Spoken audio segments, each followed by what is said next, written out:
May I have your attention, please? Although we don't have a complete quorum yet, we're pretty close. And we are going to start with some of the important presentations that we have this morning. So if you would find your seats and get settled. Ms. Mizikowski, we're going to begin with you.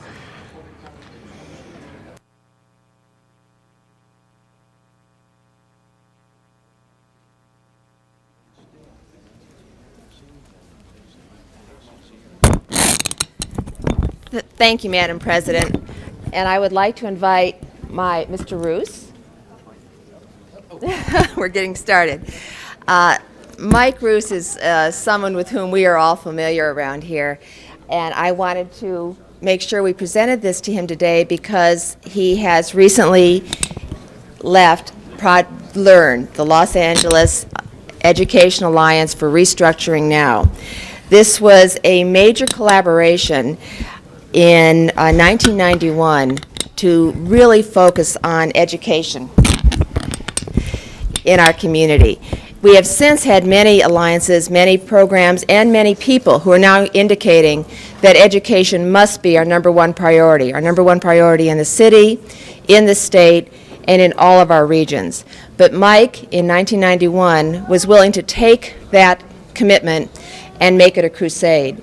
He was willing to leave his then very successful experience in the state legislature as the majority leader, where he had served for a number of years, and sponsored many important pieces of legislation that not only dealt with education and our children, but many other things that really helped better the quality of life in our state for all of us.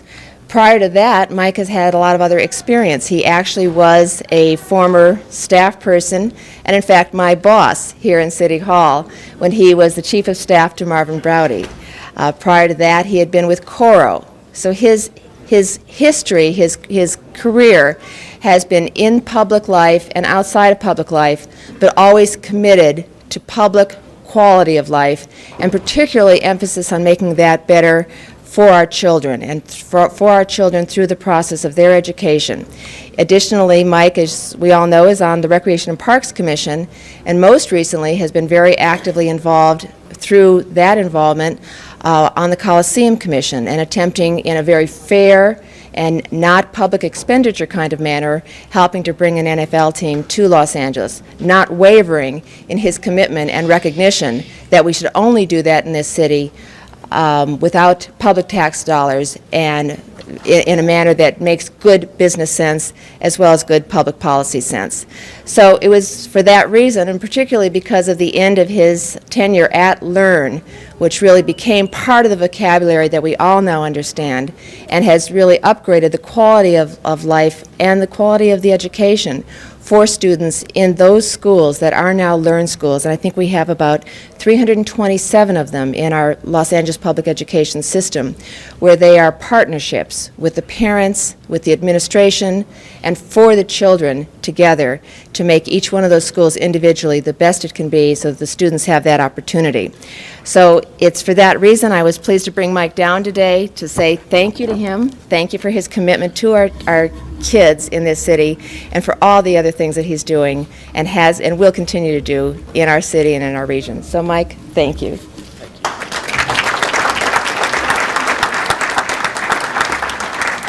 Hang on, Mike. Ms. Goldberg wants to say something. Yeah, I just can't ever miss an opportunity to say how important this gentleman has been in the area that I live in and work in and represent. He was a person who was early an inspiration to me to even think about getting into public office, and has presented himself in every task that he's done in a way that shows both intelligence and heart and compassion. And that's not always a combination you find together.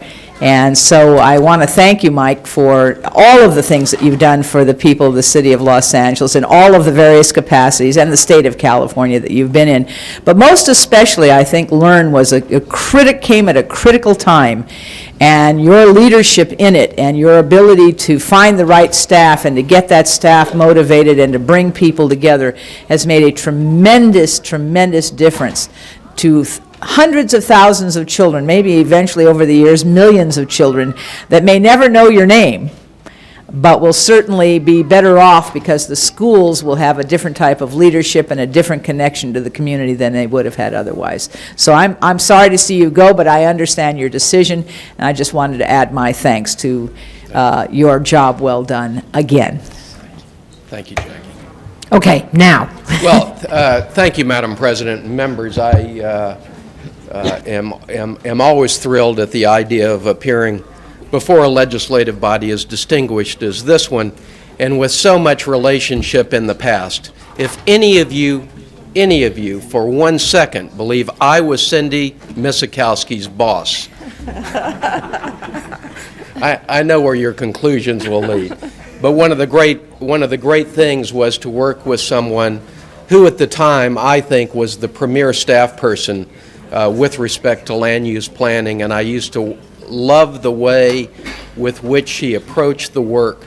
And frankly, when I left to run for public office, not knowing whether I'd win or lose, at the same time, there was a piece of my heart that hoped that one day that she would take a rightful position in the leadership capacity of her community, and she did, and I'm very proud of her and proud of this moment of kind of like completing the circle, and it will be with Jerry Montgomery. Just very quickly, I did want to ask my staff, as it's currently comprised, to please stand and take a deserved bow, because the whole idea of LEARN is that it wasn't one person, it wasn't one specific organization. It really was a moment when this town took pause, assessed the fact that public institution of education was not meeting at any level the aspiration and hopes and dreams that we have for our children and their ability to connect with the dreams that we have for them. And it was to say, we're going to ask a Jackie Goldberg, who at the time was holding public office, a teaching job, and to come together with people from business, people from labor, people from the classroom, people from the mid-administration, and let's sit down and see if we can't really get on the same page with what we want from this institution. And it was really something that I will carry in my mind and my heart forever, to see these leaders kind of like troop in once a week and spend 3 hours with 50 or 60 of their other leaders to really contemplate and figure it out. Jackie headed the social services at the school site, and it is a model for what schools can become in this area. Anyway, and then I have my one daughter out of 4 daughters, Melissa Roos, who's working for Senator John Burton, kind of carrying on, hopefully, the family trade of public involvement. So Melissa, Andy Santweir, Yessie Cortez, Michael Gilligan, Yumi Hakasaki, say it, Sakahashi. She just graduated from Berkeley with a master's degree. Stacy Newhouse and Amory Thomas, please stand. And to Bob Wyckoff, Rosalinda Lugo, Bill Ochi, Roy Anderson, Phil Williams, and all of the people who Dick Reardon, who really was a driving force in this. I just want to say to Cindy Misikowski, thank you so much, and the members of the council, I appreciate the fact that every one of you signed it. Thank you. How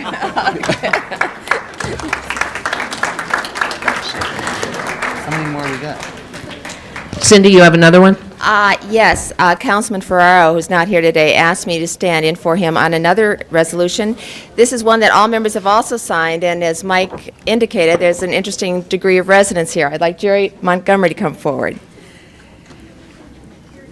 Jerry is a familiar face, a member of the city attorney's staff for quite some time, but most recently he has been working in that capacity as city attorney at the Coliseum Commission, also with Mike from the Recreation and Parks Department, to work on putting forward a program that the city can embrace in bringing a new NFL team to LA. But I'd like to take this time to read a little bit about of Jerry's background. Jerry moved here from Grandview, Arkansas, and came to California, where he attended college at Long Beach, Cal State University at Long Beach, married his wife Marilyn, whom he met there, and recently celebrated their 25th anniversary. In 1965, Jerry started working in the city attorney's office in the criminal division, prosecuting misdemeanors. And whereas after 1 year in the criminal division, he transferred to the civil division, he started representing, he heard disciplinary appeal matters and building and safety matters. And then in 1967, he was assigned to work on planning and election matters and became very involved, ultimately the manager of the land use and elections divisions of that office.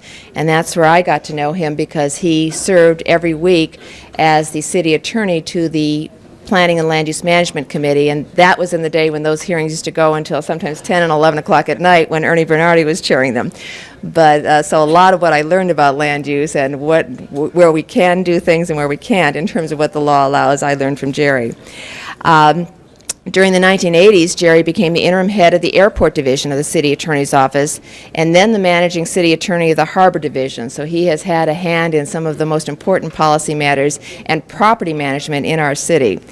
And he was also part of the city attorney's office team in 1984 relating to the Olympics Games, and was very involved in the leases at the sports arena and the Memorial Coliseum, working then with the Los Angeles Olympic Organizing Committee. In 1983, he went back to the airport office, where he has been working on environmental matters, airport litigation, and the like.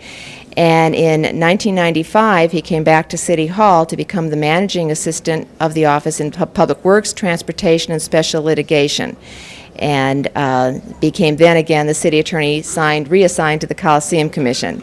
So it is from all those varied assignments and varied experiences that Jerry is now retiring from the city attorney's office, and we are here to resolve that the city council, by the adoption of this resolution, commends and congratulates Jerry for all of his outstanding work and his dedication to the citizens of Los Angeles, and to providing the proper legal structure in which all of these great things that we have built can be done, but can be done in the proper scope and management of what the city can allow, should allow, and what we can achieve. So Jerry, it's with a great pleasure and honor that I'm here to present this to you today, and I congratulate you. Thank you very much. And I see another person who has snuck up behind you who may want to say a few words, our city attorney, Jimmy Hahn.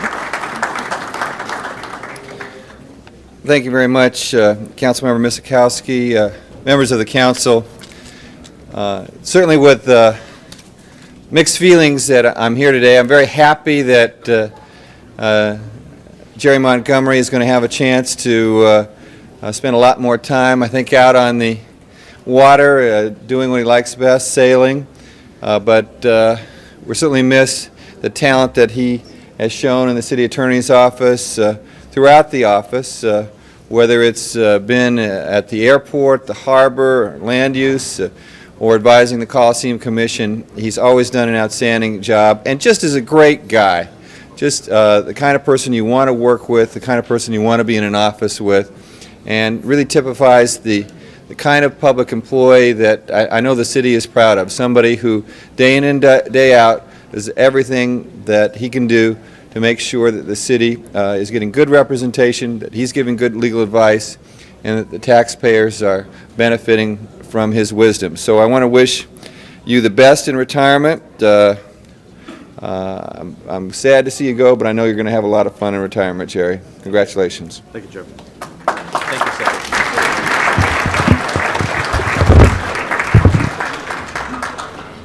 I just wanted to thank the City Council and wish you the very best in meeting the challenges that the city faces in the upcoming years. Thank you very much. Thank you, Jerry. Good luck. Ladies and gentlemen, we don't quite have a quorum yet, and once we get one, we're going to lose a quorum no later than noon and probably a little sooner. And I just want to warn everybody of that, because we have to fit in quite a number of things since we're going to be in recess for 2 weeks. Chair recognizes Mr. Pacheco for a presentation, 2 presentations. Make them quick.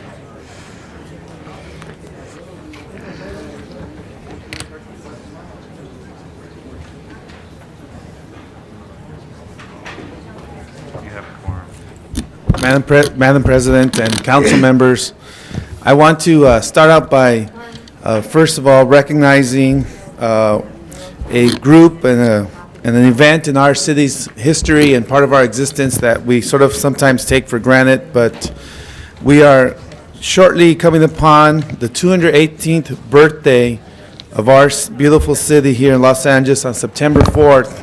So I wanted to recognize our that historic moment, in that if we remember 2 centuries ago, 11 women, 11 men, and 22 children walked 9 miles from the Mission of San Gabriel to our city's birthplace. And on September 4th of 1781, they established El Pueblo de Los Angeles. As a native Angelino and the privileged and honored councilman to represent the Pueblo, I do say happy birthday to our city. As we move into this next millennium, I want to remember that Los Pobladores struggled very hard to build our city in the beginning. So I want to honor the representatives here from the city of San Gabriel. We have the mayor, Sabino Sisi. We have the vice mayor, Harry Baldwin. We have council member Mary Camarano. We also have members of Los Pobladores, President Bob Smith here, member Bob Lopez. We also have the Queen of San Gabriel, Alyssa Gutierrez. And then we have 2 interns from the Getty, Shelley Tong and Juliet Flores. And of course, we have Jean Poole from El Pueblo, right? Jean Bruce Poole, to be accurate. And I just want to present him with this resolution recognizing the 218th birthday of our beautiful city of Los Angeles. And I want to present it to the representatives from Los Pobladores, Bob Smith and Bob Lopez.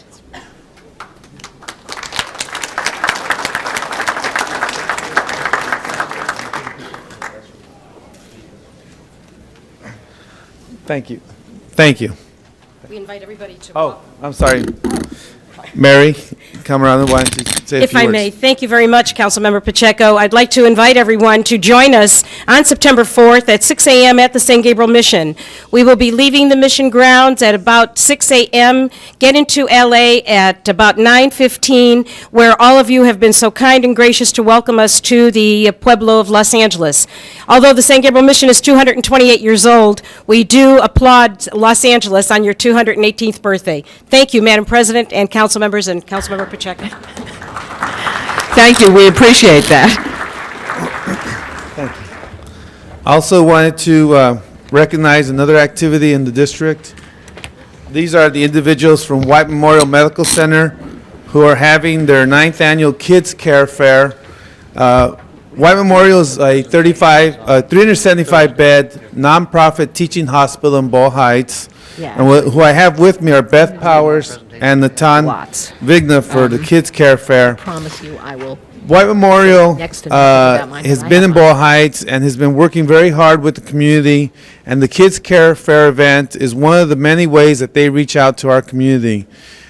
During my campaign, my brother, who also works at White Memorial, I've developed a good relationship with them and continue working with them. So I want to make sure that they're recognized, because many of the parents and children who attend the Kids Care Fair come from families that do not have health insurance, cannot afford the immunizations, and really need the services that White Memorial provides because they can't afford them or don't have employer medical care. This year, they're going to include information about healthy families, AIM, Medi-Cal, other low-cost insurance options. So I wanted to recognize and present this resolution to Beth Powers and Nathan Vigna to the White Memorial Medical Center for sponsoring the Kids Care Fair event this year. Thank you. Thank you. Thank you. You want to say a few words? Thank you, Councilman Pacheco, members of the council. White Memorial Medical Center has served the communities east of downtown Los Angeles for more than 86 years. It is our mission as a Christian hospital to continuously reach out and improve the health of our community. The Kids Care Fair is one way that we endeavor to do this. As the council member noted, many of the families who come to this event cannot afford these immunizations that we provide, many of which can help avoid catastrophic childhood diseases such as polio, measles, and others. They're also required for school enrollment. So through this free event, we are providing a very much needed service to especially the low-income families of our community. And we are proud to serve our communities in this way, and would also like to invite anyone who needs to avail themselves of an immunization for their children 2 months to 18 years to attend our free event Sunday, August 29th at White Memorial Medical Center in Boyle Heights. Thank you again. Thank you. Thank you. Thank you for your good work. Chair recognizes Mr. Padilla for a presentation.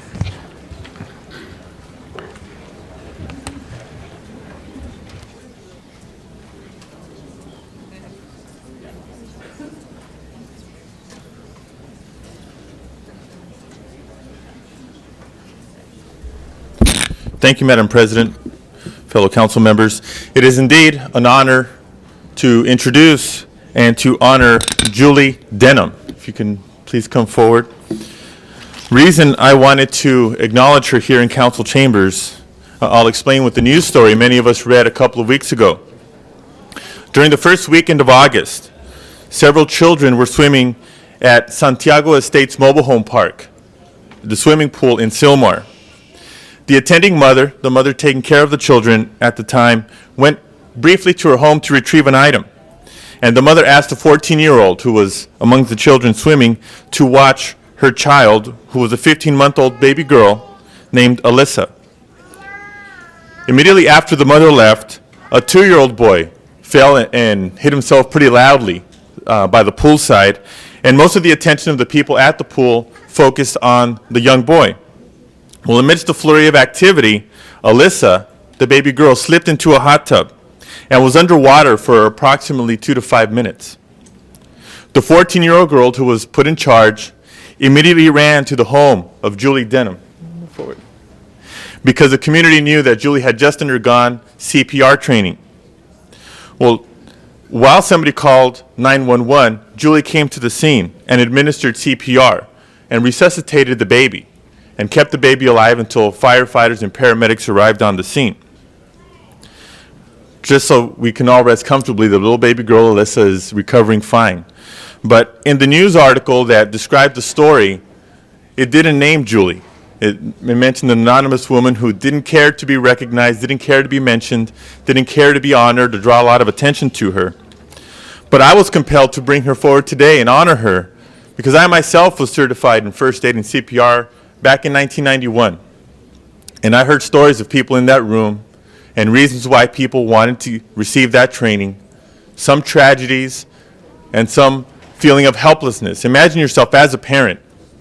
If something were to happen to your child and you're not prepared, you're not ready with some basic level of first aid and CPR training.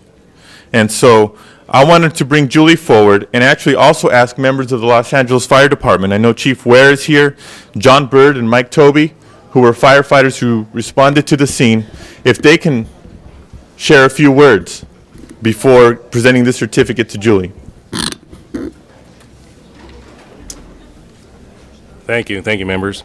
I think this is an excellent opportunity to point out the significant importance for everybody to know CPR and first aid. It certainly does make our job that much easier.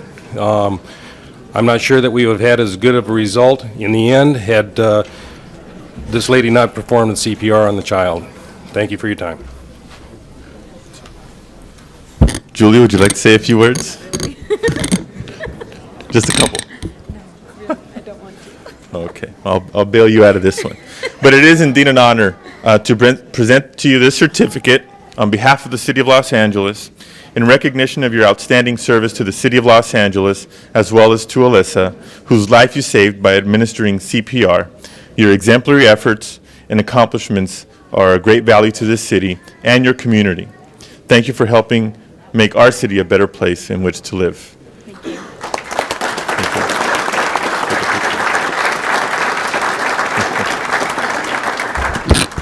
And as was mentioned, I can't stress enough the urgency for as many people as possible to receive first aid and CPR training. And for the public's knowledge, the Los Angeles Fire Department does have 2 programs that does community outreach for those who are interested. To briefly mention them, they are the Community Emergency Response Team, CERT, and the Heart Attack Rescue Training, which is HEART. Please contact your local fire department or city council representative for more information. Thank you very much.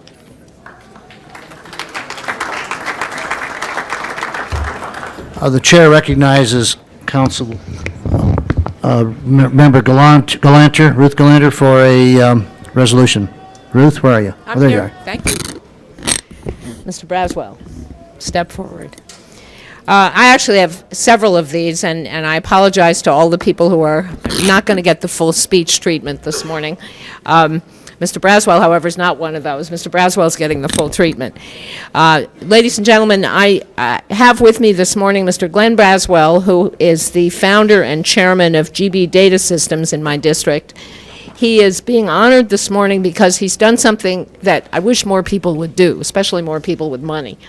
He's taken it upon himself to recognize people who really exemplify the highest qualities, the qualities we value most in our society, and he has donated $100,000 to the LA Police Department's Memorial Foundation. He's going to be giving this in increments over 4 years. And he's done this because the Memorial Foundation does really important work. This is the group that takes care of the survivors. They allow families to stay in their homes. They allow kids to get through college. They really help to cushion the loss of a family member who is killed in the course of serving the people of Los Angeles. And unfortunately, we have way too many of those. But it's because of the Memorial Fund that we are able to keep the families functioning as close to normal as is possible under those circumstances. And it's my really great pleasure, first of all, to meet Mr. Braswell and to recognize his willingness to put his money where his heart is and help us to take care of the survivors of our wonderful police officers, unfortunately, some of whom get killed in the course of in the line of duty. And so, Mr. Braswell, as soon as I get the paper clips off this, I want to present you with a certificate of appreciation, a rather heartfelt appreciation. We really think it's great and appreciate your help. Thank you. I'm glad to Thank you. I'm glad to contribute. Well, we'll probably ask you again. Okay, I will. Thank you very much. Oh, did you get it? After, here, look, this is the way you do this. Okay. Your hand on the piece of paper so they can't cut you out of the picture. Thank you. That's very important. Okay. Well, you put them in order and I'll explain who they are.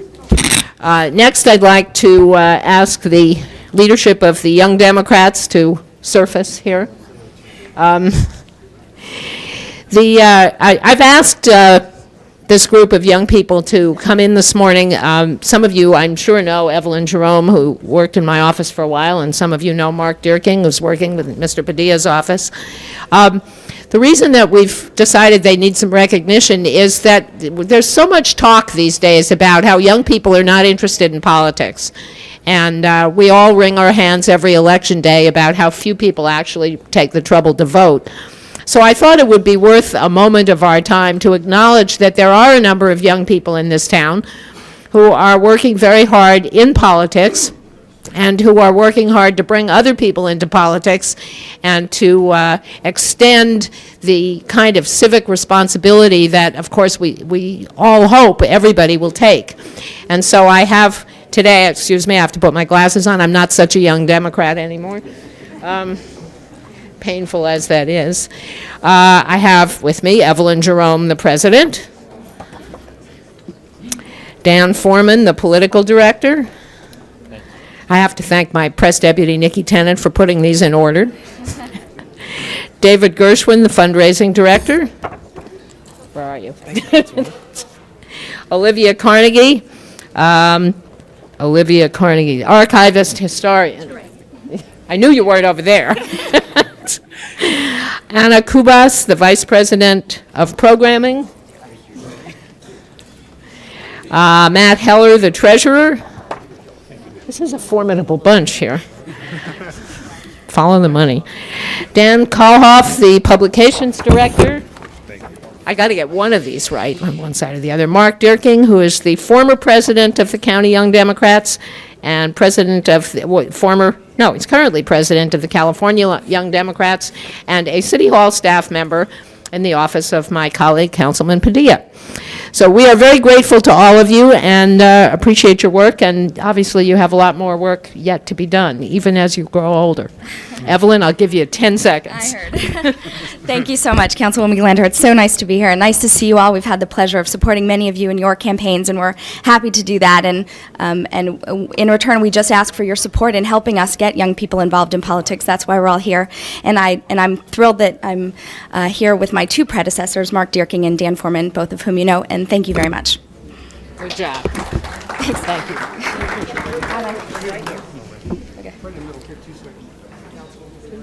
I get right in the middle. No, we'll have I know how to do this. There we go. Okay. Thanks, Ryan. Thank you. I'm sorry about having to hustle. Next. All right, hold on, I got two more. These will be quick. Now, we start them young also, and so I want to take a moment to say thank you to, and farewell, and have a good school year to two of my summer interns. The third one has already taken off. He's in college already.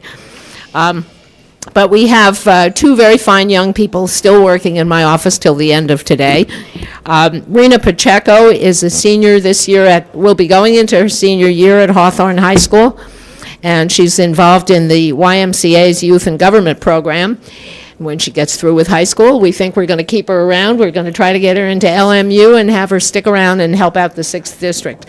Rena has been helping me with computer stuff and news clippings and all that stuff that you get behind in if you don't have a competent intern. And so, Rena, I want to say thank you and have a wonderful school year. And don't go away because we're going to do Danny and then we'll do everything.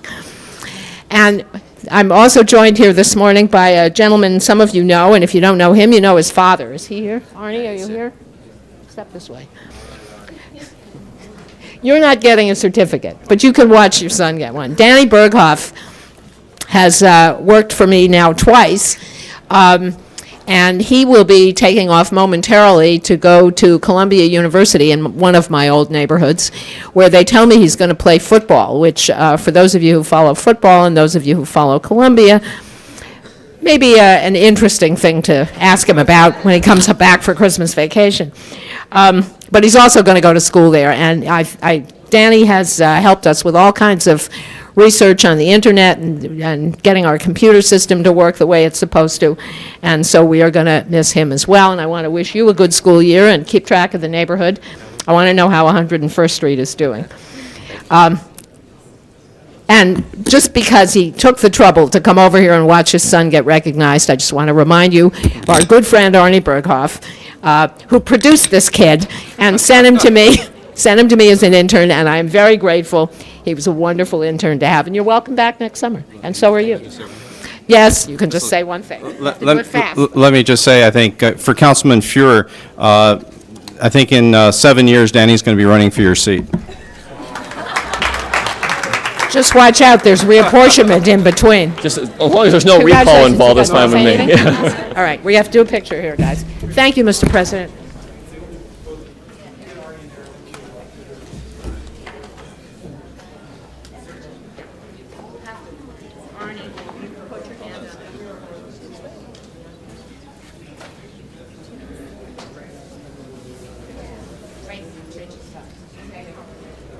I believe Ruth has one more.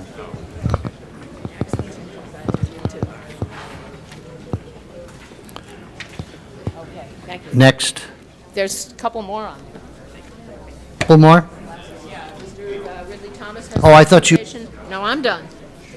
Okay, Mr. Holden is next. No, you're after Mr. Holden. Mr. Holden? Mr. Holden, get up there. We're in a hurry today. Make it fast.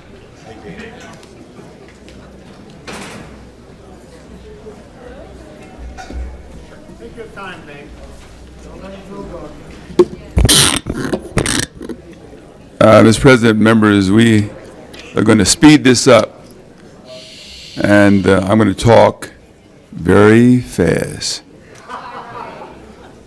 This morning, we would like to welcome two students who came all the way from Cork, England, and Dublin, Ireland, to study policies and procedures of the American juvenile law system. They come every year at the Juvenile Dependency Court in Monterey Park.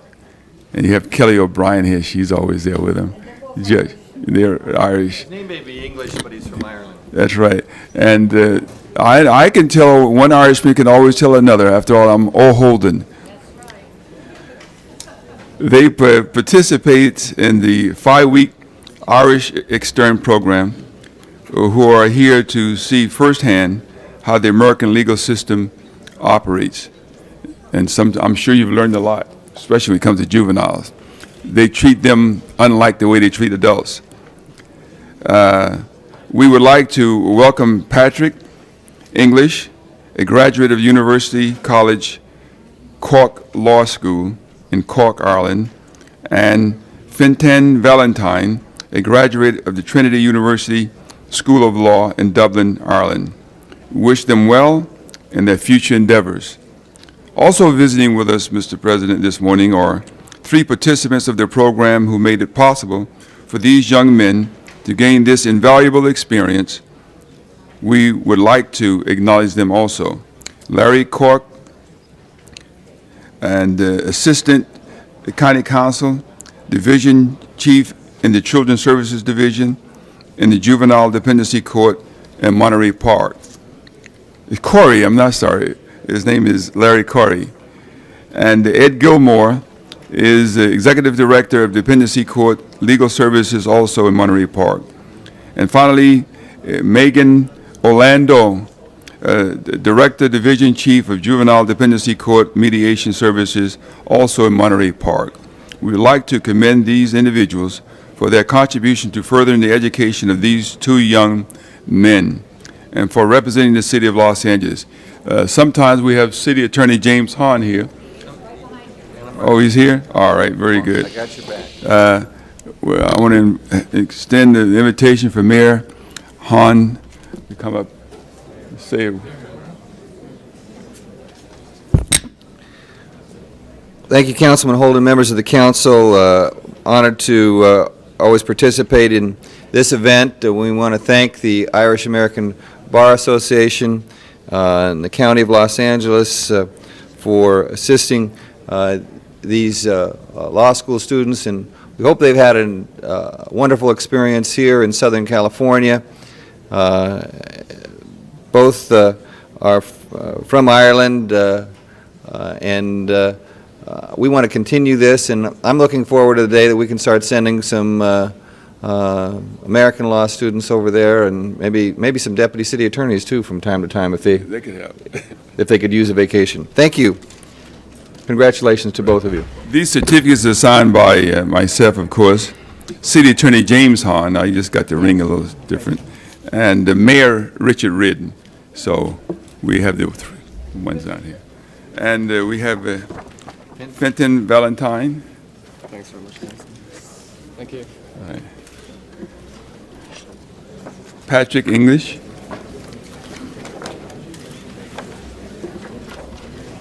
Ed Gilmore. With the county, right? Okay. Megan Orlando. How are you? And Larry Corey. Anybody want to say anything? Here, just have our President Pro Tem Galanter, Councilman Holden, City Attorney Hahn, honorable members of the Los Angeles City Council, ladies and gentlemen. I'm deeply honoured to receive this commendation, but I must also admit I'm a little bit mystified because I feel that it is I who owes something to this city, for it has been a privilege and an education to have had the opportunity to extern in the Dependency Court of Los Angeles County. I have learnt a lot, and for that I am very grateful. Of course, it has also been a privilege and an education simply to stay in this city for 5 weeks. I guess by now you've all figured out that yours is a pretty unique city. And for someone who's coming to America for the first time, where better to come than here in Southern California and Los Angeles? I would say that few places better encapsulate the multiculturalism of American society. And I'd like to say that during our time here, we've received a very warm welcome, not just from the Irish, but from all Angelenos. And when I return to my home in Northern Ireland with this commendation, I will also take memories of that welcome. I will take the invaluable experience which I've gained in the courts. And there's one further thing which I take, and I'd like to add that, and that's the knowledge which I've gained during my conversations with Angelenos here in the court. The knowledge that so many ordinary Americans share an interest with their president and with so many of their politicians, both Democrat and Republican, I suppose I should say that to be diplomatic, share an interest in, a genuine interest in seeing peace in my homeland of Northern Ireland and in prosperity in the island as a whole. And for that we're truly grateful. Thank you very much. Patrick. Thank you. President, Councilman Holden, City Attorney Hahn, honourable members, ladies and gentlemen, it's somewhat appropriate that my colleague Fintan is from Northern Ireland and I'm from the Republic. So it's kind of a unique opportunity for us to come over here, not only to talk about the gratitude that we feel to the American people for helping us with our peace process, but it's rather appropriate that there's one of us from either jurisdiction in the island. Let me just join with his sentiments in thanking everybody here in Los Angeles for extending a wonderfully warm welcome to us since our arrival here a number of weeks ago. It's been an invaluable experience for us. We've gained what I would call a unique insight into the court system here, and I just leave you with the wish and the hope that any of you who take the opportunity to visit us in the Emerald Isle will get as warm and as kind a welcome as we have received here. Thank you once again. Goodbye and God bless. Thank you. Mr. Holden, we're going to lose a quorum. Are we? Okay, very good. I just want to say if these two young men come here, they could get elected. All right, thank you. Thank you very much, and welcome to the United States. Have a good time. Chair recognizes Mr. Ridley Thomas for a presentation.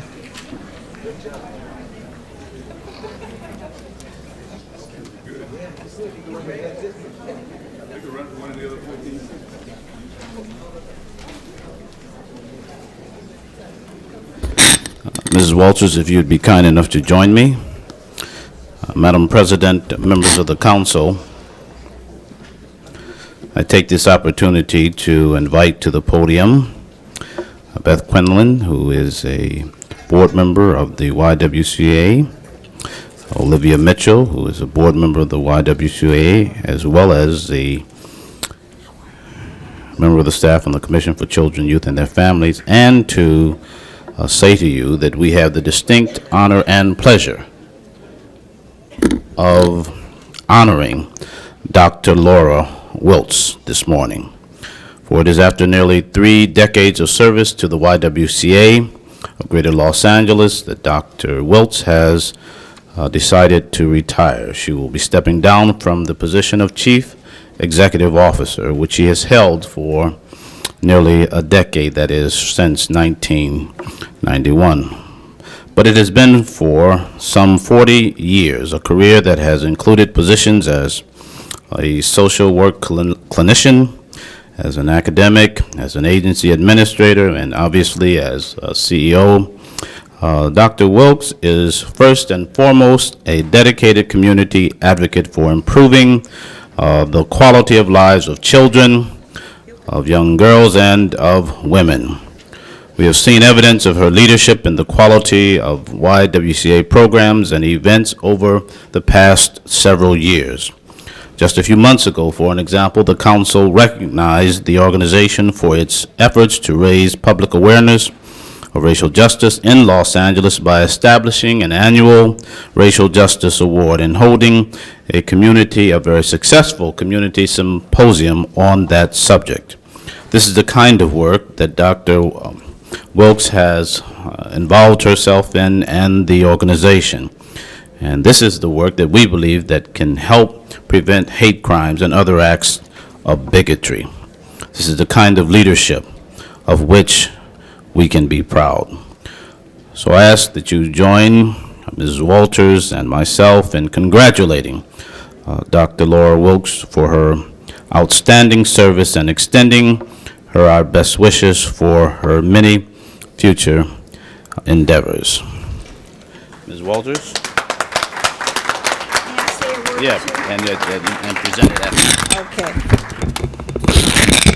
Thank you, Councilman Ridley Thomas. It's a real pleasure for me to join you in this presentation. I've known Dr. Wilkes for some 30 years or so. And I first met her when I was involved in what was then an innovative program in the school district, and she was one of the evaluators for that program and did just an outstanding job on it. So we sort of kept touch through the years here and there, and I know that we're not going to lose her activism and her wonderful wisdom. When she was did the project with the school district, she was a professor in the School of Social Welfare at UCLA, the great school across town, as he moves away.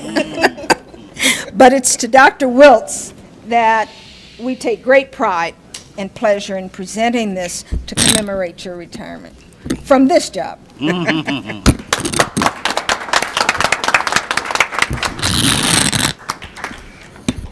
Thank you very, very much, Councilman Mark Ridley Thomas and Councilwoman Rita Walters. And yes, Rita and I go back a long, long way. This is indeed a pleasure for me to be here, an honor to be recognized by all of the council members. And I just can't say how much I've appreciated your support over the years. The world of the nonprofit is not an easy one now, and I've always been able to count on the support of the council. No, I am not completely retiring. I will continue as a commissioner for the children, youth, and families, something that is very dear to me and something that now I'll probably have a little bit more time for. So thank you again for this recognition.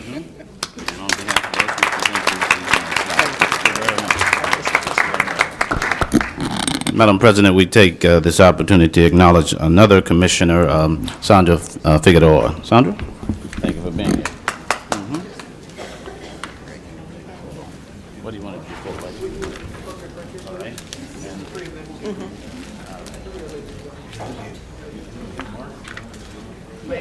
Ladies, have you around on either side? All right.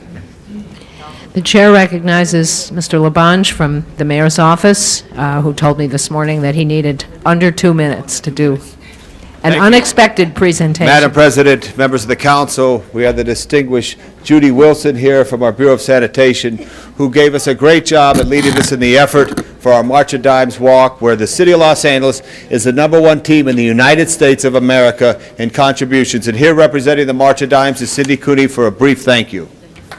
Thank you. On behalf of the March of Dimes, it gives me great pleasure to be here today to acknowledge the employees of the City of LA. This year in the 1999 campaign, the City of LA raised $277,591.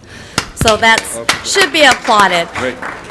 If I could, to take a moment and I'll present this award to Judy Wilson, Director of Sanitation, because it was... Tom, I think you should help her hold that up.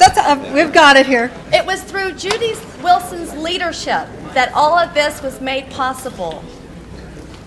I know you have a lot of work to do, so we'll be brief. I just want to thank all the city employees who made this possible and the hardworking Bureau of Sanitation staff to help me run this campaign. Thank you so much. Madam President, Judy Wilson was truly a monumental leader for the March of Dimes, and this is a presentation on behalf of the mayor, because she stepped out And there's a lot of great general managers in Los Angeles who step out, but she took us all the way to $277,000. So, Madam President, thank you. Thank you. Thank you to all of you and to all the employees. I concede it is worth taking a moment to celebrate, especially when we're the top team in the country, as we ought to be. Thank you. Thank you all. Thank you. Thank you. All right, we now have a quorum, and I think we're through all the presentations, and so let's call the meeting to order. This is a meeting of the City Council in the City of Los Angeles on Friday, August 20th. Please call the roll. Burnson, Chick, Fjord, Galanter, Goldberg, Hernandez, Holden, Mrs. Pacheco, Padilla, Ridley Thomas, Warren, Schwax, Walters, Ferraro. 11 members present. Madam President. First order of business, approval of the minutes. Approval of the minutes. Without objection, so ordered. Commendatory resolutions for approval. Without objection, so ordered. I see everybody poised to jump here. Just hang on, guys. This is going to go very fast. A request for item number 3 to be continued till September 8th. All right, without objection, so ordered. Refer item number 31 to ITGS Committee. Without objection, also so ordered. Refer item number 34 to the Public Safety Committee. Without objection, receive and file item number 37, already acted on Tuesday, August 17th. all right, so ordered. Item number 9 is the interim appointment of Robert Saints to interim director of Commission for Children, Youth, and Their Families. Mr. Saints, are you here? Mr. Saints? I don't see Mr. Saints. Mr. Saints, are you here? All right, we'll hold that on the desk. Let's go do something else. Item number 40, request to be taken out of order. Yes, Mr. Burnson has asked that, because this must be done, that we take item 40 out of order. I do not have any cards on item 40. Is there anybody who wishes to make any comment? Hold on. No. Oh, okay. All right, Conrad, can we go? Okay, Mr. Burnson moves. Ms. Goldberg seconds. Without objection, unanimous vote. Forthwith. Yes? All right. Madam President? Yes, sir. In the interest of time and the fact that we're not going to meet till after Labor's Day, I would urge that all of the reports that are before us today that have had public hearings in committee, that we not do those in front of council because they've had opportunities to do that before committee, and we should try to get our business done today before we adjourn. All right, so you're not recommending that we not do them, but only that we not hold another hearing? That's correct. I'm Okay. recommending to the council members that we not hold another hearing on it. All right, thank you. Now, council members, please notice we also have on today's agenda, a special council meeting at 10:30 or as soon thereafter as practical, and certainly thereafter. And I've been asked to, because we have a number of people who have to leave early, that we try to get this one out of the way. So I'm going to recess the regular meeting of the council. Number 40. We did take a vote on number 40. Before the special meeting, request for continuance in item 5 of the regular Okay, agenda. hold on, we're still in the regular meeting. Item 40. Item number 40 requires an official vote. Well, we had a motion by Mr. Burnson, a second by Ms. Goldberg. Open the roll, close the roll. I'm sorry. Chair, I thought I heard Mr. Burnson including some other things in this No, vote. this particular one was just on item 40. He then made a recommendation to us, which we've not acted on, that for items, we have several items where hearings have been held in committee, and there's a committee report before us, and some members of the public have come in and asked for another hearing, and Mr. Burnson, as I understand it, was recommending that we not hold another hearing on items that have already been heard. But that's separate from voting on item 40. All right, so that doesn't interrupt this No, vote here? And you've made no determination on that request? That's correct. And the council will have to make that determination. I'm not doing it myself. So on item 40, open the roll, close the roll, tabulate the vote. 11 ayes. Forthwith, please. And a request from CD7 that item number 5 be continued until September 8th. Without objection, so ordered. Okay, now, let's do the special meeting. We're recessing the regular meeting, and we will convene the special meeting. Do you have to call the roll for that? Burnson, Chick, Fjord, Galanter, Goldberg, Hernandez, Holden, Miskowski, Pacheco, Padilla, Ridley Thomas, Warren, Schwax, Walters, Ferraro. 11 members present. Madam President. All All right, now, There's a request that item number 4 be continued until September 8th. hearing no objection, so ordered. Let's go to item 1. Okay, item number 1 through 5, with the exception of number 4 before you. Items 1 through 5, with the exception of 4. We have any council members, anyone in the public who wishes to be heard? Anyone on the council who wishes to be heard? Mr. Padilla moves approval. Mr. Pacheco seconds. Open the roll. Close the roll. 11 ayes. All right, those are done. Let's move to item 6. Item number 6 is before you. Item number 6 is before us. Mr. Fewer, did you? Thank you very much, did you push Madam the button? President. I did, President Bell, try again. Thank you very much, Madam President. Item 6 is very relevant in the wake of recent events in Granada Hills and elsewhere in the United States. Item 6 is a motion that calls on the city to be on record before our state and federal colleagues, urging them to adopt firearms registration and licensing. There is a call nationwide for better rules related to firearms and an emerging consensus that firearms licensing and registration will both assure safer use of firearms and enable law enforcement officials to do a more effective job, for example, at tracing weapons that have been used in crime. Our colleague, Mr. Holden, has graciously waived consideration of the firearms licensing and registration provision of item 6 and has asked that the preemption component be sent to his committee. And I would move that we amend item 6 to move forward the licensing and registration provision and direct that the provision that relates to state preemption go to the IGR committee. Just to be clear, the preemption provision speaks to the following issue. As you know, we in Los Angeles have collectively been real leaders nationwide in fashioning reasonable gun rules at the local level. The state, however, precludes us from going farther than we have gone in almost every instance, by virtue of rules that were designed to accommodate the gun lobby in Sacramento. Preemption of local ordinances really runs counter to a basic theme that's promoted by the very people who've argued for preemption. And that basic theme is that local jurisdictions, local officials know best, in this case, what's most effective to assure public safety and to protect the residents of a city or a county. Preemption is antithetical to that basic tenet. Mr. Holden will hear this in committee, and I will urge that when it emerges from committee that we also call on the state legislature to lift the preemption ban on going farther than our city has gone. Bottom line, I move forward item 6. It's a common sense measure that has support from Washington, D.C., from Senator Dianne Feinstein, and will soon, we hope, have support in Sacramento. It's time to enact licensing and registration of handguns in the United States.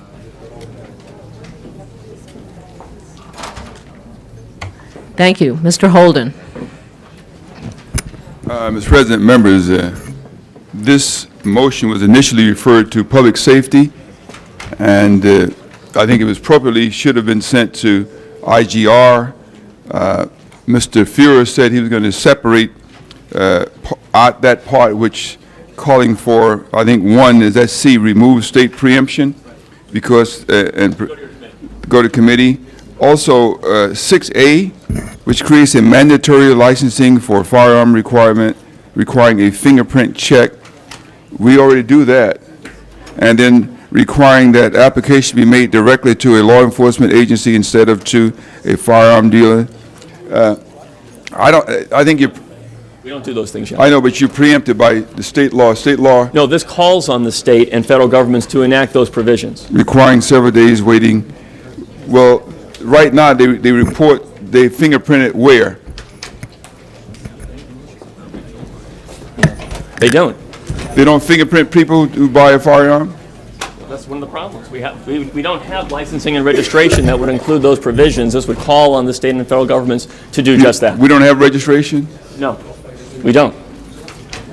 I thought you had to register your gun. No, you don't. If you buy, you have to, you go through check. There's a waiting period, but the waiting period is deemed by everybody associated with this issue to be much less effective than registration and licensing. So actually, you create a mandatory firearm registration system analogous to that of automobiles, et cetera, and requiring owners to renew the registration of their firearms on an annual or biannual basis, and to inform authorities immediately of any sale or transfer of a firearm. You asking the legislature to do that? Yes. All right, well, I'm going to have a little amendment, friendly amendment, to what you're saying. Yes, I think this is all emanating a cause to be introduced because of the shooting in the North Valley Community Center and the killing of a postal worker by this crazed gunman. One child attending the community center was reported to have told her parents that she was familiar with the kind of weapon used by the gunman because she had seen it on a cartoon show. And I'm going to ask that this be amended into your proposal, that the part that we're sending up forward.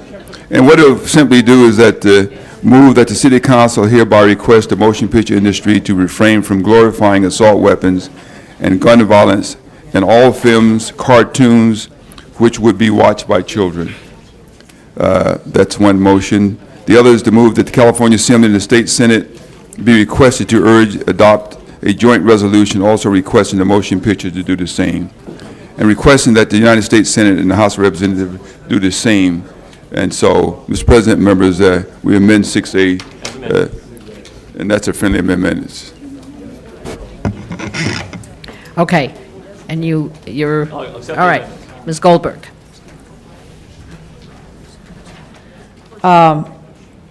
Let me first say that I think that this is actually a minimal thing that we should be requiring, that registration and licensing be done. We require people to register to have a auto vehicle, which is certainly not usually as lethal as these firearms and so forth. So I support it wholeheartedly and think that it is long past overdue. I'm a little concerned about 6A because I do think that the attempt to say that the motion picture industry, or some people usually include the music industry, are responsible for the violence rather than reflecting it. No, I'm not saying you are. I didn't say you did. I'm saying that notion could easily be engendered by this notion. I have no objection to requesting them to refrain from glorifying weapons and gun violence. I have no problems with that at all. I'm simply saying, though, that there is an attempt, I think, to deflect the real issue by this conversation, which I worry about because and I use only one example, and that is that the same films and music, almost identically, that is made here, is transported to a country, a nation like Japan, which has very, very, very strict rules about who may own privately weapons. Those same movies and lyrics are heard, and if you don't have the guns to go out and shoot somebody with, guess what? They have almost no homicides by guns and other types of lethal weapons like that. So I just think, while I'm not opposed to the motion, I simply think it's important to say that we cannot let discussions about what the content of film, and which I think are perfectly legitimate discussions, but I don't think we can let those discussions deflect us from the real notion, which is that we need to get some handle on the fact that it is too easy, too cheap, too quick to be able to get lethal force in this country, and I applaud all efforts to do something about that.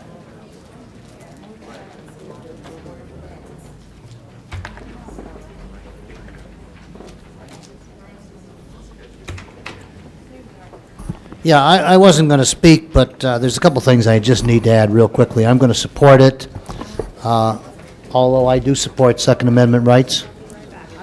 But I do want you to know that one of the big ingredients that's missing and why we're having problems is we do not have uniformity of laws throughout the country.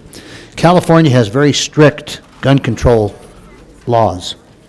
And the 15-day period for purchase not only of a firearm, but also a rifle or shotgun. And the problem that we have is with enforcement.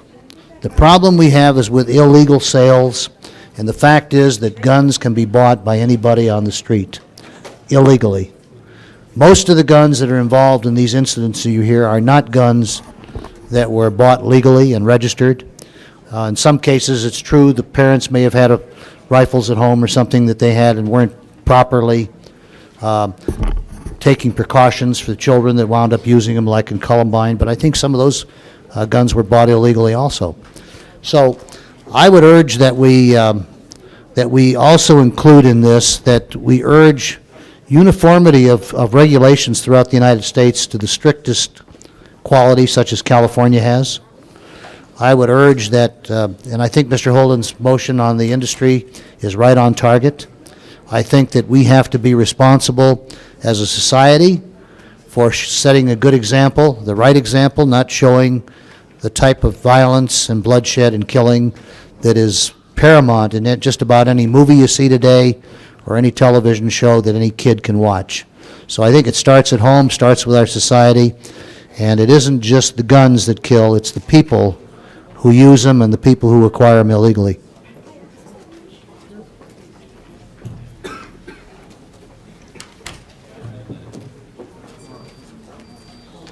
Mr. Holden, for the second time. I vote as amended.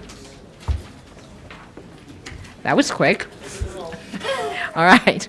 Open the roll. Now, what do we have first? We have item number special 6 as amended. All right, and you've accepted all the amendments. All right. Open the roll. Close the roll. 11 ayes. Forthwith, please. And we're going to take all the other items forthwith as well. Special item 1? I'm sorry, we did those. We did 1 through... Okay, which one of special 1 did you do? The HCNR report or the Community and Economic Development report? Both were adopted. I'm sorry? Both reports were adopted. Well, they're not identical, so that's an interesting, but they're not conflicting, are they? Okay. They are not that's- conflicting. That's fine. That's Okay. all I want to know. All right. So all of those will go forthwith. Now, having completed the agenda on a special meeting, we did receive a card for public comment who's also asked to comment at the other meeting. A special meeting does not require a public comment period, and I'm going to suggest that we not have it since the gentleman is free to speak at the end of the rest of the meeting and indeed has already put in a card to do so. So that brings us, we will adjourn the special meeting and return to the regular meeting. And the next item we have... Item number 9 is the interim appointment of Robert Sainz to Executive Director, Commission for Children, Youth, there and you Their are. Families. Step this way, please. All right, I believe we have a committee report recommending approval. Seeing nobody wanting to speak. If I were you, I wouldn't say anything. Not a word. All right, open the roll. Close the roll. 11 ayes. Done. Thank you for your service, and we're going to work you hard. Yes. And, yes. All right, next item. Item number 1 on the regular agenda is the public hearing item. We do not have any cards, so we'll open the public hearing. I do not have any speakers. Does anyone want to speak on item 1? Seeing none, the public hearing is closed. And that matter will be continued with the hearing and ordinance until September 14th. So ordered. Next item. Next item is item number 2. It requires a motion. Ms. Walters? That'll be continued until September 8th. Okay, next item. Item number 4 on the regular agenda.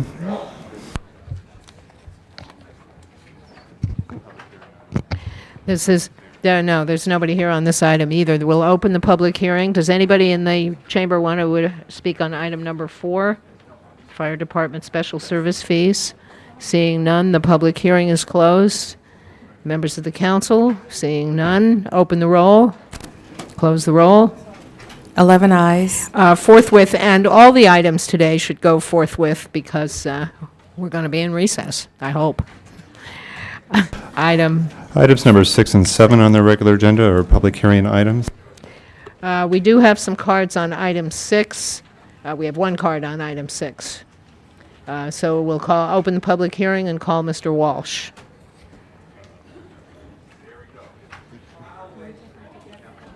Well, if you want to speak on an item that's on the agenda, you need to do it now. If you want to just wait for public comment, we'll let you wait for Okay. So you don't want 6. All right, in that case, the public hearing is closed. The matter's before us. Any council members? All right. Ms. Misakowski, do we need a motion on this? Ms. Misakowski moves. Mr. Ridley Thomas seconds.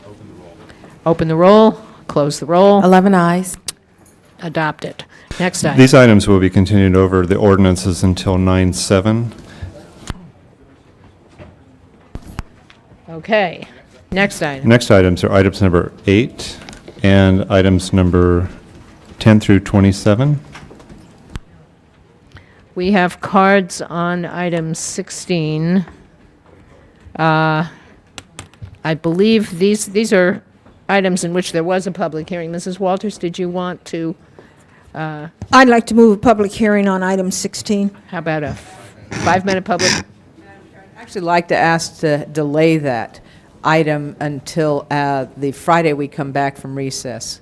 That's fine with me. Yeah, All I'd right, like to so get let's- more information on it. I've received a lot of information. I just want to ask some questions, so I'd like to move that we just continue it till whatever that Friday is we come back. Okay. What is that Friday? The 10th. The 10th is a recess date. Okay. So it's either the 7th, which is Tuesday, or 8th, which is Wednesday. Make Or it the the following, 8th. or the following. Make it Tuesday. the 8th. All right. So that item will be continued until September 8th. Thank you very much. Mr. President, Madam President? Yes. I'd like to have a 17 special for about 2 minutes so I can hear from staff. Okay. Hold on. So we'll call 17 special. And we're still, anybody else? Any other specials?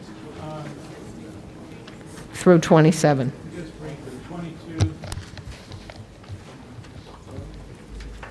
Number 22 is called special. Okay. Yes, you will. Anybody else? Okay, so what do we have here? So we have item number 8. A motion is required on item number 10 to adopt both reports.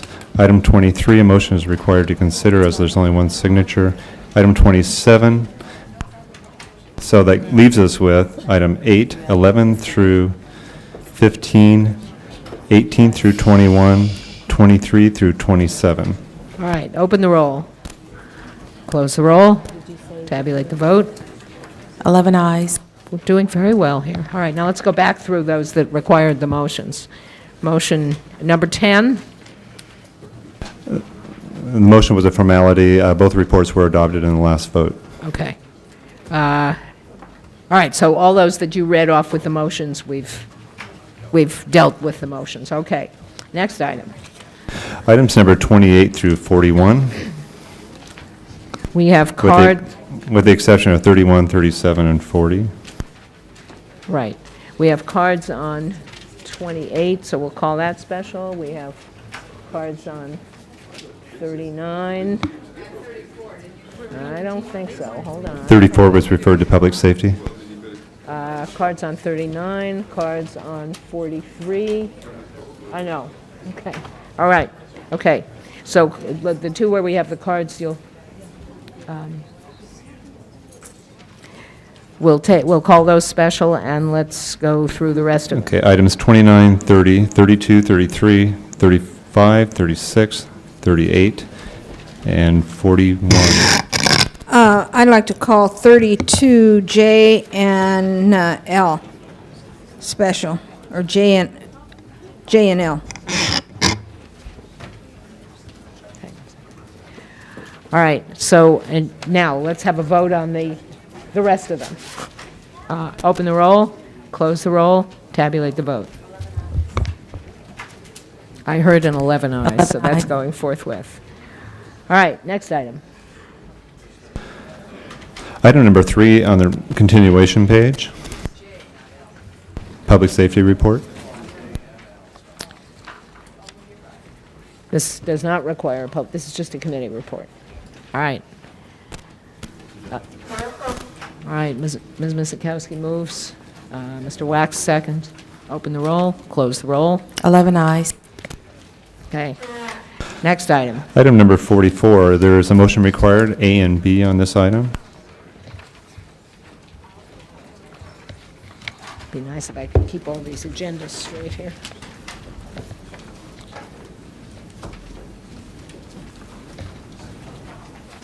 Move it, Madam President. Okay, Mr. Ridley Thomas moves. 44 we're on here. Now we have an A and a B. Which one are you moving? Entirety. Both of them. Okay. So this is a motion to adopt both reports. Okay? Mr. Ridley Thomas moves. Mr. Savornich isn't here. Mr. Fewer seconds. Open the roll. Close the roll. 11 ayes. Okay, next. Item 45, there's a request for this closed session item be received and filed. Oh, we like that. Without objection, so ordered. Next item. Item number 17, called special by Councilmember Holden. All right, now Just, we Mr. needed President- staff on this, if I recall correctly. Madam President. Let me just point out to you, ladies and gentlemen, that we do have a closed session scheduled, and we have at least one in there that we have to hear today. And we have, I think we have 4, how many have we got special? We have 4 items called special in addition to this one. Yeah, I mentioned the closed session. So, we have between 20 and 35 minutes before we lose a quorum. Madam President. Okay. As they are preparing, may I make a brief introduction? Yes, the chair recognizes Mr. Ridley Thomas for an introduction. Madam President, members of the council, would you join me in welcoming to the council chambers Jeff Cohen, who is the lead person, executive director of Fairness and Accuracy in Reporting, a long-term friend and lived in Venice, as you may recall, some 10-plus years ago, and now Everybody resides. important lives in Venice sooner or We later. do understand. So, Jeff, thank you and welcome to the Los Angeles City Council chambers.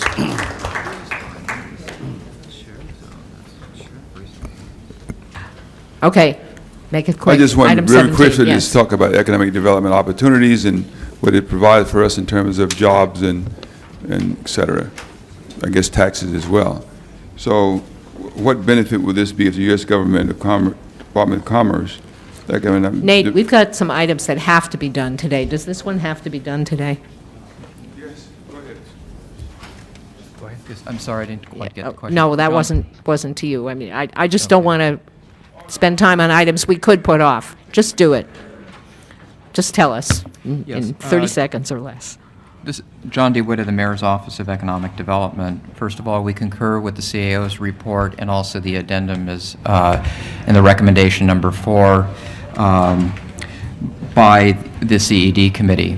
The reason for these 6 applications going to EDA at this time is one is that these are the most ready projects that are out in the city of Los Angeles at this time, and we want to make sure that we are able to capture the most amount of EDA funding this time for the city.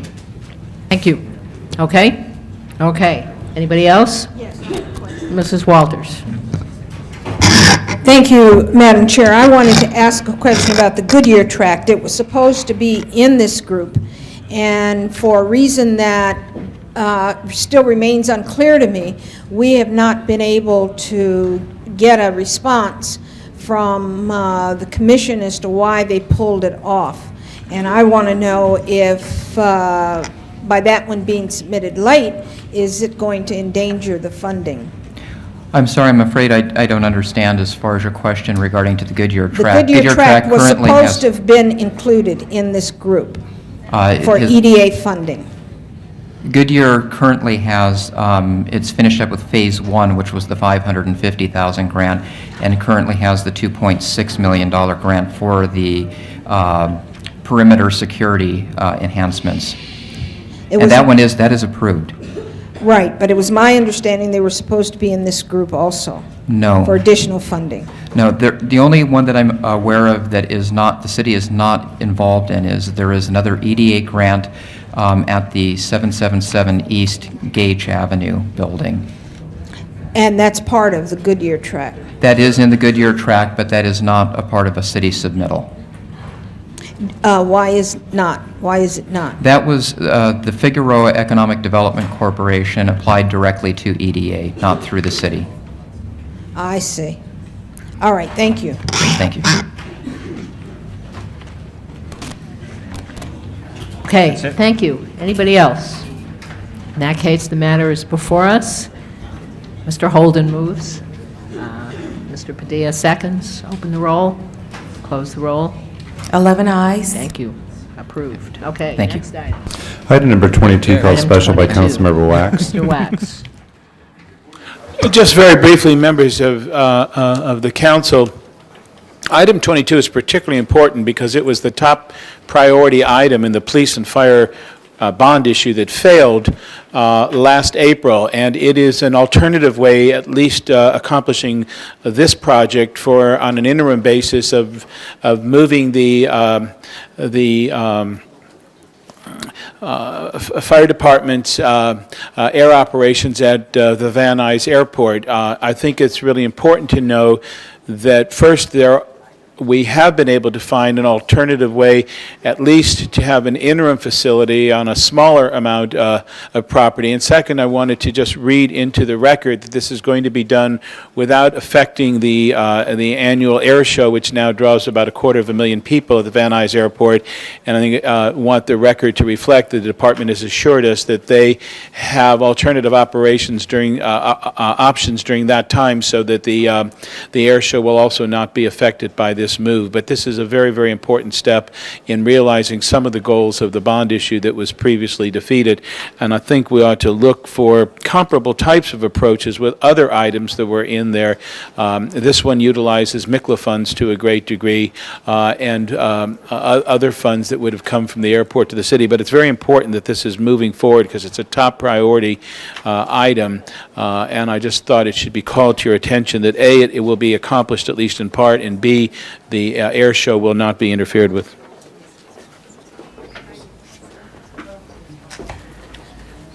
Anybody else? All right, Ms. Goldberg moved. I'm sorry, what? Oh, I'm sorry. I can't see it from here. Cindy, did you want to speak?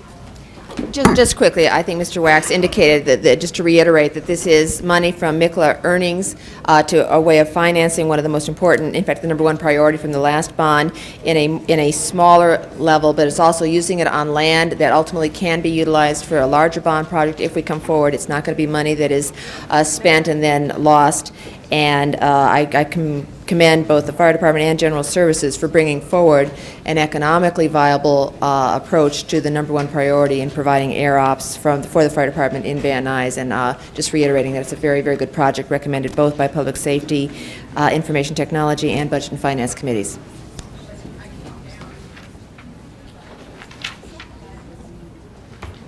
Thank you. Anybody else? Okay, we have the item before us. Mr. Fewer moves. Mrs. Walters seconds. Open the roll. Close the roll. 11 ayes. That's adopted. Thank you. Next item. Item number 28, called special due to a public comment card. Now, I'm trying to find out. Item 28, we have a number of people who've asked to speak, and does not have to be done today. Ladies and gentlemen, I'm going to suggest that despite the fact that this will cause some inconvenience to the people who've come down here, we have some items still before us that have to get done. So let's at least hold this on the desk till we get through the others and then see where we are. Next item is item 32, J&L, called special by Councilmember Walters. Mrs. Walters. Thank you, Madam Chair, and I'll make this very quickly. Item J is okay. It's asking for $318 in fee waivers. However, item L is not. Item L is asking for basically $8,200 waiver, $8,188 to be specific, in fee waivers for banners, and they're also asking for them to be up 2 years. till 2001, September 2001. This is a commercial banner, in my opinion, and it cost $8,200 also, and I do not think that we need to let a commercial entity or entities do this and not pay for it, and for this period of time, 2 years. Ms. So I would Goldberg. urge a no vote. This is a nonprofit business improvement district. That's just the name of the district. It's a BID, like all other BIDs throughout the city. They have limited funds, and their funds are being used for cleaning and security, like every other business improvement district. And I believe that it's an appropriate use of the waiver to permit them to put up banners without paying the banner fee. And I would urge an aye vote. Mr. Burnson has moved the previous question. Well, there are two items. There's J and L. We'll split them. J is fine, Madam Chair. We've got more people wanting This to banner is supposed to say Hollywood Entertainment District. It does not say Hollywood BID. It says Hollywood Entertainment District. That's a commercial for people spending their money there. That's the name of the BID's on. BID. They've named their bid the Hollywood Entertainment District. That's the name of the BID when they incorporate it as a BID. Okay, now, I have both Ms. Goldberg and Mrs. Walters listed to speak. Can I assume that that's that you've spoken, or, and Ms. Mizikowski, you're up next. No problem with the bids name and that we waive the fees for them, and I think we will do that with other bids. I do have a problem with the 2 years, and I'm wondering whether or not at this point we can go ahead and allow the banners to come up, but indicate that the term should be the normal term until we have the city policy we're discussing on banners, which is both a report coming in from Public Works Committee and some consultation with the City Legislative Analyst Office, who is coming in and recommending some changes to us in the whole program, because it hasn't been handled in a consistent manner throughout the city with various opportunities. So, and again, this project could be reintroduced every so often. It might be more useful instead of having something up for 2 years, which I think people are going to ignore just seeing it for 2 years. They lose their sort of pertinent display if they're just there for that long period of time, not to mention that they start getting a little bit bedraggled. I really don't have any problem. There is a new policy coming up, and if, I don't know what is the normal time, a year or 60 days 60 is the they can't be up there any longer than that under the city's current policy, but we are looking to modify. I think that, I would rather not go just 60 days, because I know that they're planning to do this as a part of their streetscape design, and it is a part of the design. It's more than just an advertisement, because it's not for a specific business. It's like, you know. Hold on. I think Mr. Deaton's going to settle this, I hope. Okay. I'm not, that's optimistic. I'm always an optimist, but we're Yes. going into Very closed session quickly, in a couple of minutes. I don't think there's a problem moving ahead with the motion. I think we will come back after the recess. We'll be coming back with some limitations on time, and we'll make them effective on existing permits. Oh, fine. And we may, or I'm looking at events and neighborhoods and things. This is, as I just explained to Mr. Fuhrer, I've become the banner man. We're looking at each and every banner, trying to figure out how to weave a good policy that the council can adopt relative to fees, timing, content, et cetera, blah, blah, blah. That's the end. Thank you. All right. Yes. My staff just informed me, Mr. Deaton, don't go away, that you're proposing to allow this one to go up, but the Central Avenue, Lonnie, has to take theirs down. So, Two things. One, I'm not proposing, what I'm saying is that the council adoption of this motion does not necessarily mean this banner goes up. One, because it still has to be reviewed for content, et cetera. And I'm not certain about the one you're talking about, but as I explained to two banner companies today, that if they do not have a permit from the street use, and they persist in putting banners up without their permit, that we will tear their banners down. okay. And as long as there is a valid permit, this particular organization, I do not believe has a permit yet, but while we're in this moratorium, there have been banners put up without a permit. We put them on notice this morning. that if, that was kind of the notice, and that was what was going to happen. So we are reviewing to make sure there's a valid permit and they haven't circumvented the process. I'm not certain this is the one, but there were, but if it is, then they have the ability to go back and get their permit in a valid fashion. All right, thank you. And I just checked with my staff, and he said they were told last week they had to come down because they did not have a permit. And they certainly should not have gone up in the first place without a permit. That's absolutely correct. Okay, now can we vote? All right, can we vote on both of these, or Rita, do you want them split? Let's vote on them split. Vote on 32. 32J. 32J, open the roll, close the roll. 11 ayes. 32L, open the roll, close the roll. 11 ayes. All right, done. Now, we have, it's 11:40, 30, yeah, 11:30, it's 11:40. We have none, they all have to be done today. We have none, they could all be deferred. 28? All right, we have 5 specials and a closed session.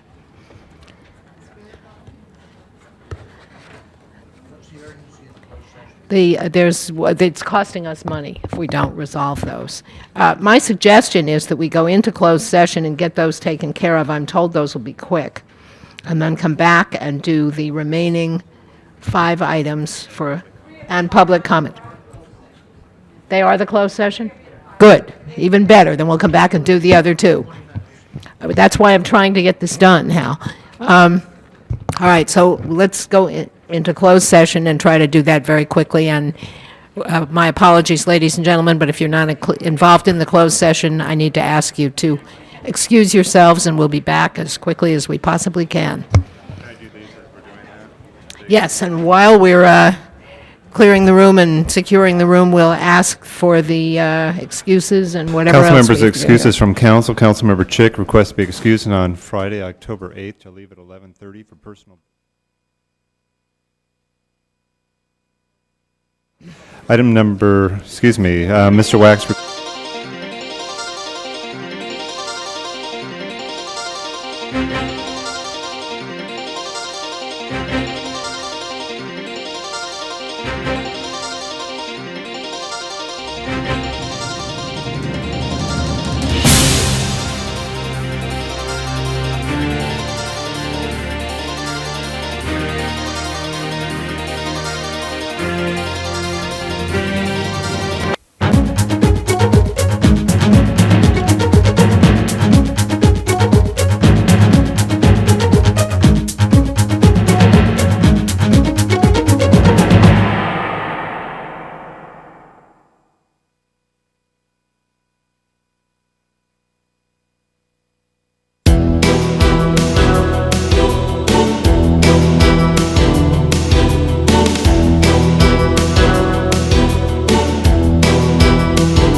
We're back in open session. The meeting will come back to order. Mr. Clerk, why don't you read the motions? Item number 42, a request for the city attorney to expend $285,000 in settlement of case. Do I need a motion on that, or we just do it? Open the roll, close the roll, tab. We missing somebody? No, she's here. Okay, open 10 the roll. ayes. Thank you. Next one. Item number 42, request to authorize city attorney to expend $950,000 in settlement of case. Open the roll, close the roll. 10 ayes. Thank you. Next item. Item number 42C, a request to authorize city attorney to expend $245,552.33 in settlement of case. Open the roll, close the roll. 10 ayes. Thank you. Next item. Next item is item number 28. Now, item 28, somebody was going to tell me, do we have to deal with this today? No, we don't. All I right. think the All planning right. department could probably answer that. Michael Davies is here. Michael, If we this is- don't, there's a lot of people who want to be heard, and I'm really worried about losing a quorum, and I think if they want to be heard, they're going to want people here to hear them. So can we defer this till we come back from recess? The question involved is, what you have before you is an element that the council approved 1 year ago and The is question is, verbatim in front of you. No public hearing Yes, but required. I'm not going to, we're not going to approve it without hearing from the public that came here. Can we defer it until, will anything terrible happen if we defer it until September 8th? We're already long past the consent decree that asks us to do this, so All right, let's just, then I think we're going to have to defer this unless somebody objects. And we'll go then So that to matter will be continued till September 8th. item 39. Item 39 is before you. All right, and I believe on item 39, we are required to hold a hearing, and we have a card from, we'll open the public hearing, Ms. Patricia McPherson. Thank you. Patricia McPherson, representing Earthways Foundation, the Grassroots Coalition, Friends of Animals, and Spirit of the Sage Council. We urge you not to approve this vesting track map until the third-party review that is coming in from Texas tells us whether or not it is even feasible to build on this property with any type of guarantee of safety.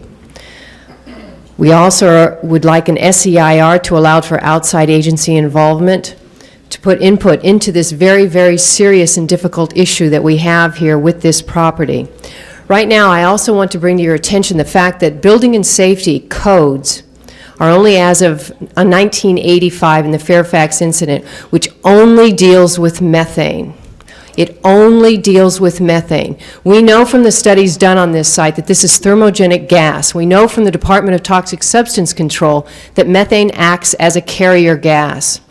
Belmont doesn't have to adhere to city codes. They have to address all the toxic gas issues.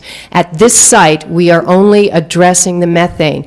In thermogenic gas, methane acts as a carrier gas for benzene, toluene, xylene, and there are also H2S problems out there. These are not being dealt with by any agency at all at this moment. The California Regional Water Quality Control Board is only dealing with the toxic plume, which, by the way, Ms. Gallanter, there are 3 aquifers that are now contaminated because of the plume. It hasn't been cleaned up. The Water Board is not involved with the gases. They don't feel that they have the expertise to deal with these gases. So what I'm asking is the City Council going to be responsible for dealing with these toxic gases? Because at this point, no one else is. Also, I would like to say that the vesting track map conditions for this that were approved in '93 are virtually null because of the changed conditions at this site. They don't make any sense anymore. Even as far as putting in swimming pools and trees, we have to, for instance, at the Hoag Hospital down in Newport Beach, because of the high gas problems that they have there, they have to have long-term perpetual dewatering, which is also part of the vesting track conditions to try not to have any long-term dewatering. But in addition to that, you can't have tree roots that go beyond 10 feet. You can't have swimming pools that go beyond 10 feet. I have given to the City Council many numbers that are prior to recordation have to be fulfilled before this site is approved.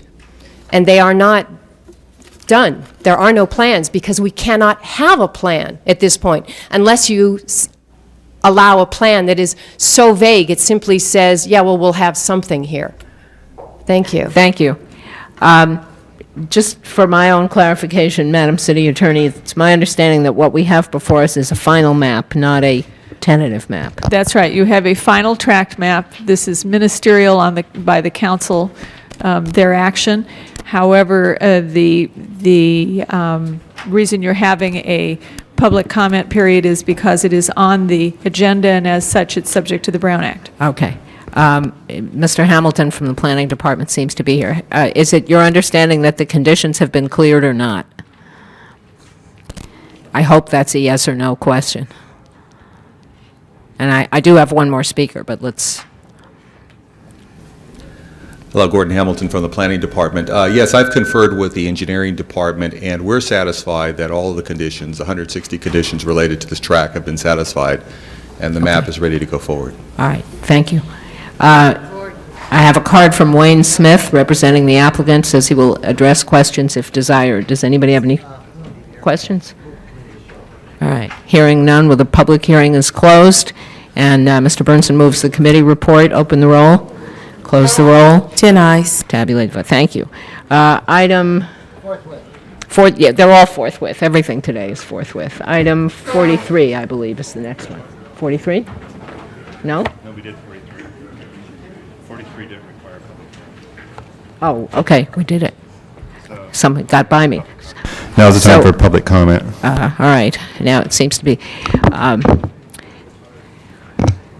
You sure we did 43? Okay. Well, now is the time for public comment. Well, I'm staying here to listen to public comment. I have Mr. Walsh.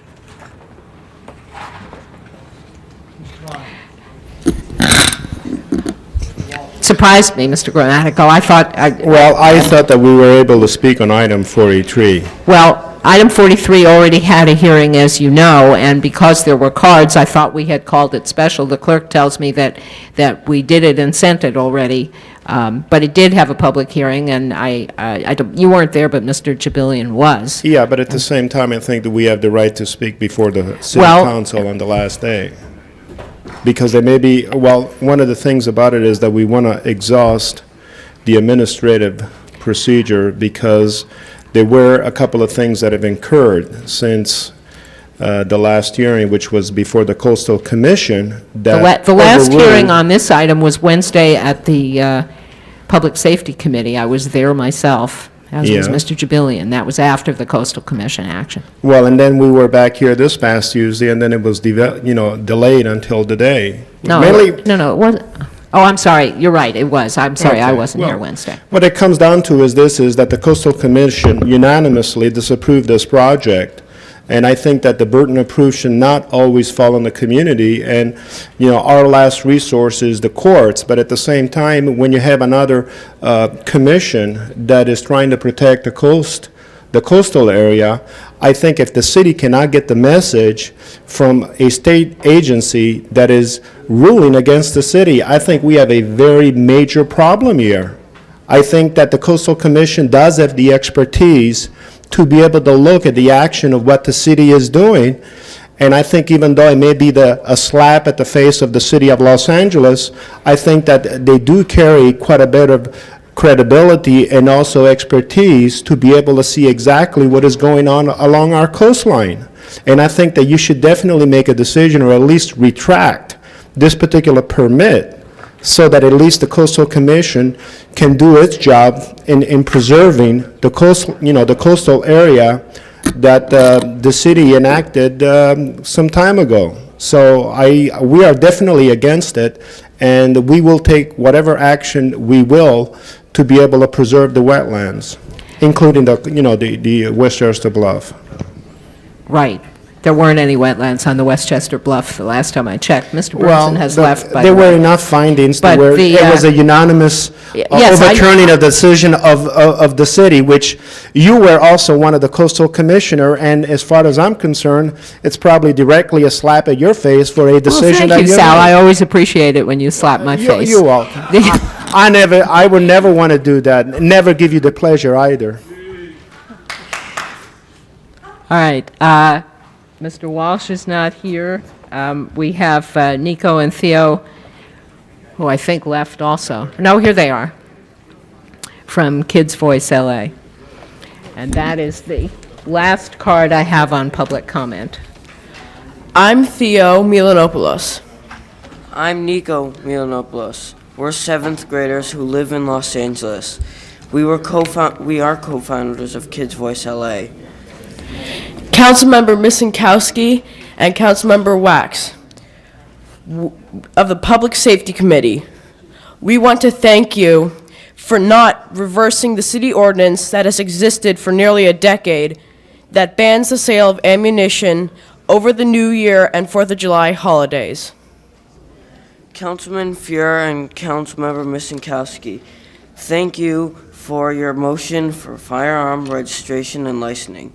Also, thank you for your recent motion for the safety features for guns that will be sold in Los Angeles in the future.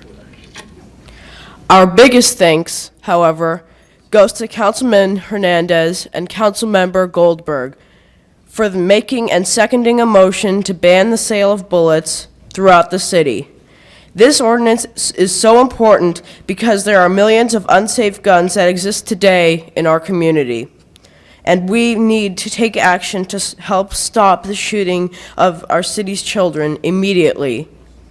Thank you for standing up for children, for their right to grow up safely. Thank you for making the safety of the kids of LA your top priority. Thank you, gentlemen. It's nice to see you again. Come back soon. I'm glad to know that you're interested in all of this. That closes the public comment period. Do we have any adjourning motions? I guess we do. All please rise for the adjourning motions. Ms. Goldberg.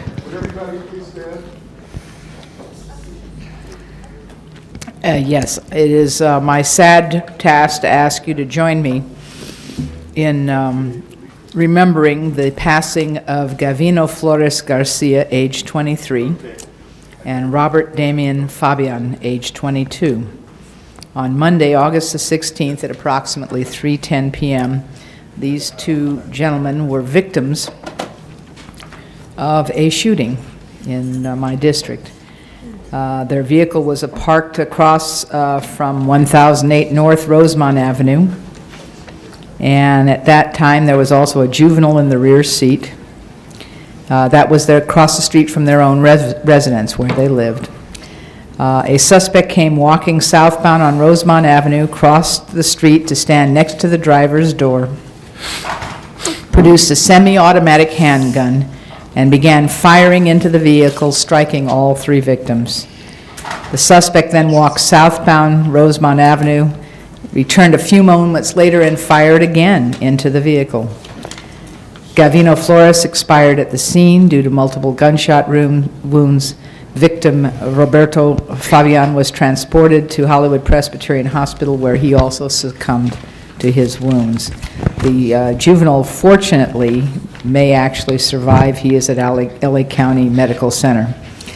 The suspect is described as a male Hispanic, 18 to 20 years of age, short black hair, 5'5" to 5'10", wearing a gray hooded sweatshirt with a Raiders logo on the front and back, and black jeans. And we hope that anybody who has any information will let Rampart Division know about it. Gavino Flores Garcia is survived by his sister, a brother, and his grandmother, Roberto Damian Fabian, by two brothers, Abraham and Francisco, and by his mother, Maria Montiel. Mr. Wax. Yes, first I'd like to ask all council members to join me in adjourning in memory of Teresa Echeverria. She is the mother of someone we're all very fond of, Chief Assistant City Attorney Pete Echeverria. I'd like to second. And as well as two other children, Susan Ramirez and Teresa Rosas. She died on August 16th, the age of 85, and survived by additionally by 9 grandchildren and 14 great-grandchildren. She was born in Mexico City, and she and her husband, who predeceased her, brought their family to the United States in 1957 in order to provide them with greater opportunities, which they most certainly did. And we all send our tribute to Pete and the family. I'd like the council also to adjourn in the memory of Leona Palmer, who was a great patron of the arts in Los Angeles, as well as a prominent philanthropist and active member in the Jewish community. And finally, in memory of Mary Lou Washington, who was an important part of our family for many, many years, and she is survived by her grandson, Darnell Johnson, and 2 additional grandchildren, and I'll give the clerk the pertinent information. Mrs. Walters? I'd just like to ask all members on the one for Mr. Echeverria. Yes, we're members on that. Call the roll.